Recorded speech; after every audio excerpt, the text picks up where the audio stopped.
कृषी मंत्र्यांच्या नाशिकमध्येच आता एक धक्कादायक माहिती समोर आली आहे। नाशिकमध्ये शेतीसाठीचा 90 मेट्रिक टन युरिया एका खासगी कंपनीच्या घशात घातल्याची माहिती समोर आली आहे। पशुखाद्य तयार करण्यासाठी या युरियाचा वापर केला जात होता अशी माहिती मिळाली आहे। तसेच गाझियाबाद आणि कोलकाता या भागातून लाखोंचा कृषी अनुदानित युरिया आलेला होता अशी देखील माहिती समोर येते।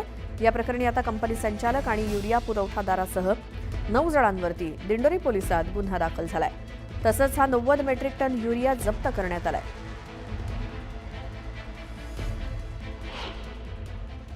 हे 48 रुपयापर्यंत असू शकतात असा तो अंदाज आला। नंतर मग त्याचे सॅम्पलही काढले आणि सॅम्पल लॅबमध्ये तपासले असता हे निदर्शनास आलं का हा युरिया हा शेती वापराचाच कोटेड युरिया होता का जो त्यांनी इंडस्ट्रियल यूज करता पशुखाद्याकरता वापरला। ही गोष्ट अतिशय कायद्याचं उल्लंघन करणारी होती। त्याकरता सगळं डॉक्युमेंटेशन पंचनामा करून संबंधितांवरती आपण जे खत नियंत्रण कायदा आहे ते इसेन्शियल कमोडिटी ॲक्ट आहे त्याच्यानुसार आपण संबंधितांवर गुन्हे दाखल केलेले आहेत। तर कृषी मंत्री नाशिकचे आहेत आणि त्यांच्याच नाशिकमध्ये युरियाचा घोटाळा समोर आलेला आहे।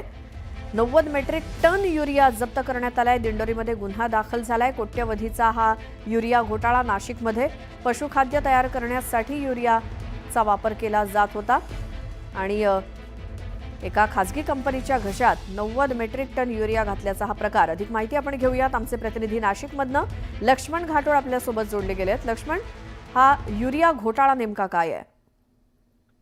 खरं तर राज्यामध्ये मोठ्या प्रमाणात युरियाचा तुटवडा निर्माण होतो त्यावेळेला सर्वसामान्य शेतकऱ्यांना युरिया जो आहे तो मिळत नाही आणि युरियाची जी गोणी आहे ती जवळपास 2,500 ते 3,000 रुपयाला खुल्या बाजारामध्ये मिळते। मात्र सरकारकडनं या सगळ्या युरियावरती अनुदान दिलं जातं आणि ही 2,500 ते 3,000 रुपयाची जी गोणी आहे ती शेतकऱ्यांना अवघ्या 900 ते 1,000 रुपयामध्ये देण्याचा निर्णय अनुदानित गोण्यांच्या मागे मिळत असतो। मात्र याच सरकारी अनुदानित ज्या गोण्या आहे युरियाच्या त्या मात्र एका खासगी कंपनीमध्ये गेल्याचा एक धक्कादायक प्रकार जो आहे तो समोर आलेला होता। या सगळ्या प्रकरणानंतर कृषी विभागानं या कंपनीमध्ये धाड टाकत हा सगळा माल जो आहे तो सील केलेला होता।